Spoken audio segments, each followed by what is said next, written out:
malinaw na persecution on the basis, on the account of political opinion, imputed or actual. So, mga friends, um, so sinight na nga nila ako ng in contempt. As usual, that's all what you wanted to do, right? Kahit alam nyo nag-attend ako, kinik out nyo ako dahil for a flimsy excuse na bigla, na dati sa hearings ninyo, yung Zoom, yung mga nakatira sa ibang bansa, nasa Zoom. Hindi ba? Maraming witness sa inyo, di ba? Tama ako? Sa mga Zoom meeting nila noon, mga nakaraan, ang mga nakatira sa iba nasa labas ng Pilipinas nasa Zoom. Tama, mali. Ito naman contempt ka na, ma'am. Sa sinabi ko, paulit-ulit. So, kick out nila ako because suddenly hindi na siya for resource person. Anyway, highway. As you can see, no, kanina is may mga guests from the Meta dahil syempre, AFAM, hindi nila ma-cite in contempt. Pero if you're gonna look at the actuation, sabi nila, yes or no lang ang sagot, bakit evasive? Do you remember how many people that they cited in contempt? How many Filipinos they cited in contempt for exactly doing what Meta officials did earlier? Pag Pilipino, kayang-kaya nilang brasuhin. Kaya-kaya nilang dikdikin. Pero pag mga puti na, hindi nila kaya. Hindi ba? Hindi nila ma-contempt, di ba? Sabi na nga nila, evasive. Alam naman natin, pag may mga evasive noon, kino-contempt nila na mas madilis pa sa 4:00. So this is really an exercise on abuse of legislative power. This is what it is all about. If you're still not got, again, magkaiba ang dilat sa mulat. No? Yeah, they cited me in contempt. So what? No?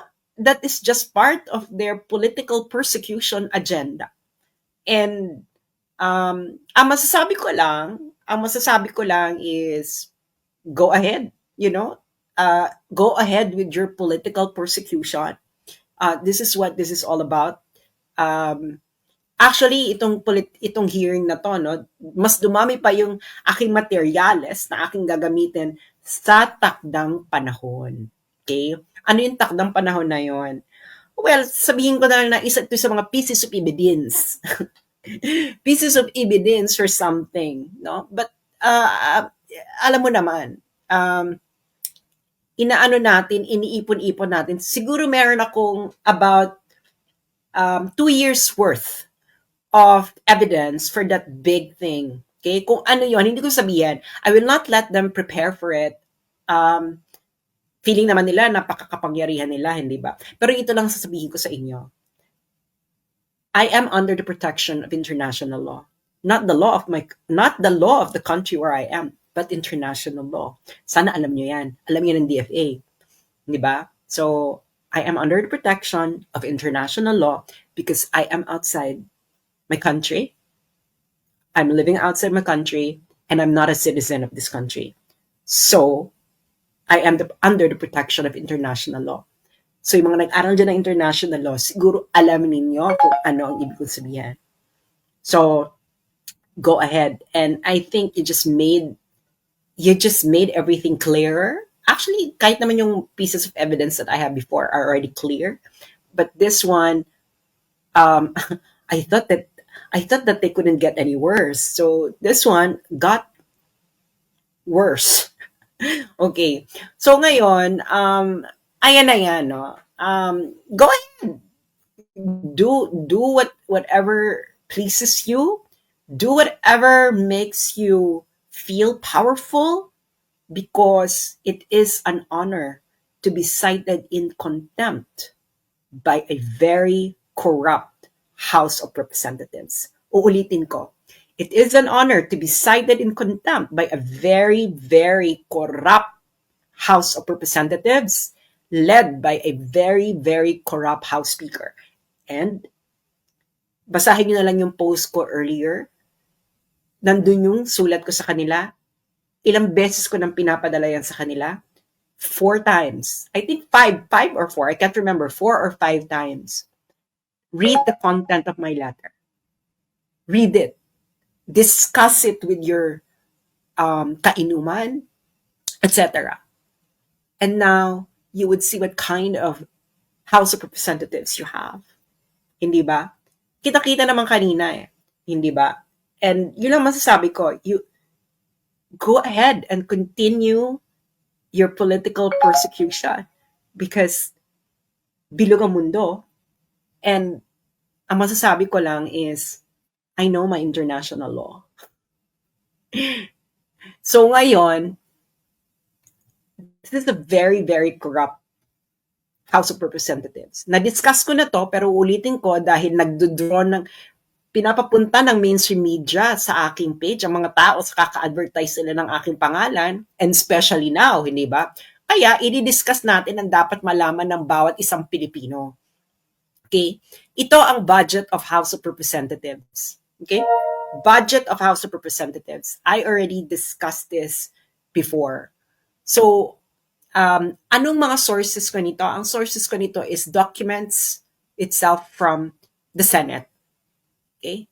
So, ang mga nakikita nyo dito, papaliwanag ko lang sa inyo ang budget cycle. Ang budget cycle kasi, so, yung House of Representatives, mag-a-approve sila ng version ng budget. Yung Senate naman, mag-a-approve din sila ng version ng budget. And then, magkikita sila sa Bicameral Conference Committee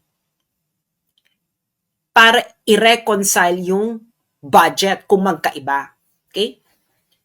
So, sa normal na pagkakataon, ang reconciliation is either you will split the difference, okay? Or you will prepare one version over the other. Naintindihan niyo yan? Ibig sabihin ng splitting the difference, di ba? Pwede niyong gagawin is pwede niyo na lang i-add yung dalawa, tapos kunin mo na lang yung average, and that's it. Or you prefer one version over the other. So what happened to the budget of House of Representatives under the House speakership of Martin Romualdez and this kind of people now pursuing political persecution of bloggers who are actually unveiling corruption in government and they're not doing anything about it. So, in 2023,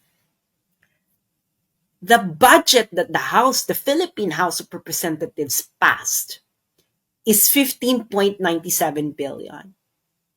And the budget that the Senate passed is 16 billion. Do you know how much the budget increased during the bicameral? Secret bicameral. It increased to 28 billion. That's a 75 increase than the Senate version. 28 billion.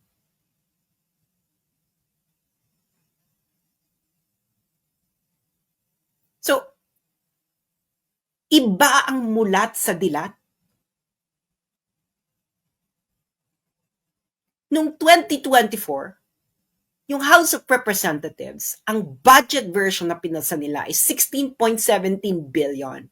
Ang Senate version ng House of Representatives budget ay 16.9 billion. Pagdating ng bicameral, bigla siyang naging 28.69 billion. Reconciliation ba yan? Hindi yan reconciliation. Anong tawag dyan? Isulat nyo sa comment section kung anong tawag dyan sa ginawa ng House of Representatives. Pera nyo yan. Pera nyo yan kayong manakikinig. Pera nyo yan. Ngayong 2025 budget, ito malala. Ang pinasa ng House of Representatives publicly ay 16 billion. Ang Senate version, 16.35 billion lang. So, ang tinaas lang nito ay 1 million. Alam mo kung paano nila ni-reconcile? Pagdating ng bicameral, naging 33.67 billion ang budget ng House of Representatives. That's a 105.93 increase. Anong tawag nyo dyan? Pera nyo yan. Tell me, anong tawag nyo dyan? And why are you letting these people get away with it? Eh, yung mga snatcher nga, binubugbog. Eto, binibigyan nyo ng bilyong harap-harapan na. Tell me, what could justify na biglang lulobo yung budget mo ng 75%, 77% at 105% during the bicameral meeting? Eh, hindi naman yung pinasa nyo nung nag-public deliberation. What is this called? At sinerch ko yung mga past House speakership, past Congress, ang available lang, hindi naman kasi ganun kagaling kakatransparent ang record keeping ng ating legislative. Noong 2011, ang tinaas lang 13% under Feliciano Belmonte. Noong 2013, 8.53% lang tinaas under Feliciano Belmonte.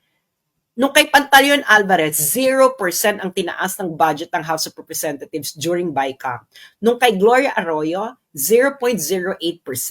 Kay Lord Alan Velasco, 12.86%. And then yung second speakership ni Lord Alan Velasco, 0%. Si Senator Alan Peter Cayetano po ay hindi po siya naging House Speaker during a budget cycle. Kaya wala siya dyan. Pagdating kay Martin Romualdez, naging 75.06%. Kaagad ang tinaas. 77.21%, 105.93%. Do you know how much ito? It's about 50 billion. 5-0. For 3 years, niregaluhan ng House of Representatives ang kanilang mga sarili ng about 50 billion pesos ng pera ng taong bayan, ng pera ninyo. 50 billion during BICAM. What exactly bakit kayo, bigla kayo niregaluhan nyo ang sarili nyo ng 50 billion during BICAM for the past 3 years? Why? Is this not corruption? This is corruption. Present this to foreigners. Kaibigan ninyong foreigners, tell them, explain this to them. And then do a survey, foreigners, if they think that this is not corruption, that Martin Romualdez House of Representatives wasn't doing, if this is not massive, not just massive, but grave, karumal-dumal na kagutuman. And take note sa budget lang nila to. Hindi pa dito kasama yung AKAP, TUPAD, AIX. Hindi pa dito kasama yung sa mga DPWH contract. Tinanggal nila yung isa kong page, yung for the motherland. Kasi bago nila tanggalin yun, I was exposing already DPWH contracts awarded to the companies owned by the families and relatives of the sitting congressman. Yung isa naka 1 billion. That's just a DPWH contract for just 1 year. Binura nila. Pinabangladesh yung page ko, yung for the motherland. Nandun yun eh. Nandun lahat. So, tell me, that's why it's an honor to be cited in contempt by a corrupt institution, because it only proves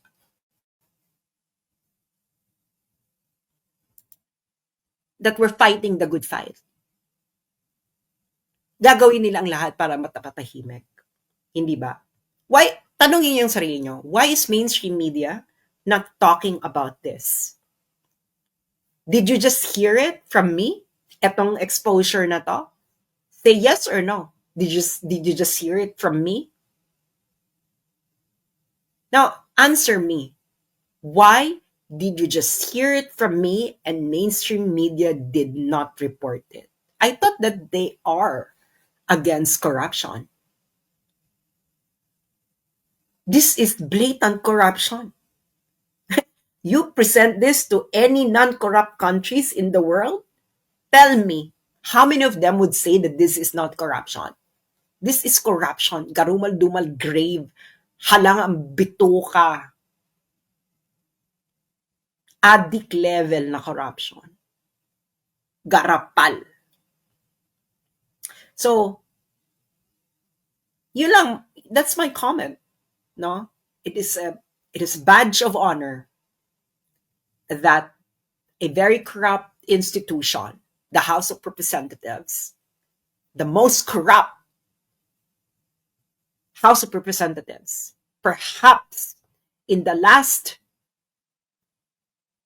10 years that we ever witnessed, it is a badge of honor that you cited me in contempt, because it only means that you cannot handle bloggers, netizens who are actually practicing what every citizen should be doing, and that is scrutinizing everything that you're doing kahit mura-murahin pa kayo.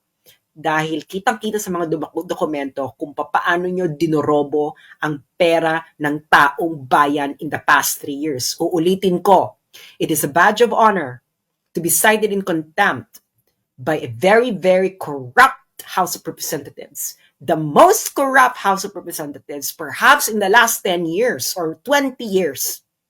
Because kitang-kita sa mga dokumento kung paano niyo dinorobo, ginawang paraan para mangangkam ng pera ng taong bayan during bicameral. Bilyon-bilyon. That's why, kung maninitili lang kayong dilat at hindi kayo mamulat, you will just wake up one day na ang country ninyo, ang ginagawa na, kinukuha na ng harap-harapan sa inyo ng mga congressman ay trilyon. Pag hindi pa rin kayo nagising. Iba ang dilat sa mulat. Pag dilat ka lang, wala na kayong yung ipapamana ninyong bansa sa susunod na henerasyon. It's not going to be a nice Philippines. Do you really think? Ito harap-harapan? What would the future generation tell you? Ikaw, nakikinig sa akin. What would your apo say? Nakita nilang ganitong document. Tatanungin ka nila, Lola, Lolo, bakit hindi ka umalma? Na ang House of Representatives, nireregaluhan nila ang kanilang mga sarili ng ilang bilyon during BICAM na hindi publicly deliberated. Ibang-iba ito sa pinasa nilang budget sa harapan ng publiko during the budget hearing. Bakit hindi ka nagsalita? Bakit mo hinayaan? Na ito ay doroboy nila ang pera ng taong bayan. Bakit ayaw mong gumising? Dahil naghihintay ka ba na yung bansa mo talaga ituluyan ng mawarak dahil sa korupsyon ng mga to?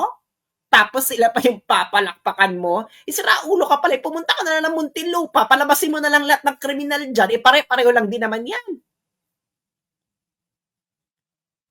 So tell me, yung nakita nyo, is that not corruption? That is blatant corruption to the highest level. At budget lang nila yan, tinataasan nila. Budget pa lang nila yan. Nang ganun-ganun na lang. Hindi pa dyan kasama yung tupad, AIX, DPWH, etc. Kaya kawawa. Kawawa ang bayang Pilipinas. Kaya tingnan mo ang Pilipinas. Mukha ba yung bansa na hindi nangungurakot ang mga politiko? Tanungin nyo yung sarili ninyo. Lalo na yung mga nagtatravel sa ibang bansa, no?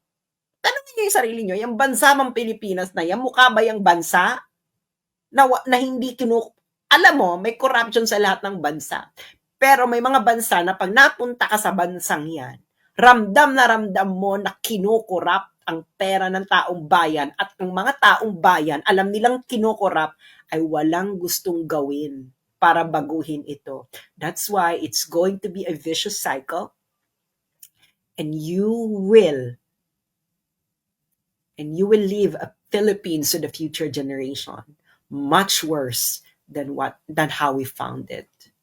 Guaranteed yan. Guaranteed yan. Because they can get away with it without any consequences. Ang consequence lang nila social media. Nalalantad sa social media. That's their only consequence, and what they wanted to do, they want to silence social media because they want to cover up ang ginawa nilang pandorobo sa pera ng taong bayan in the last 3 years during the BICAM.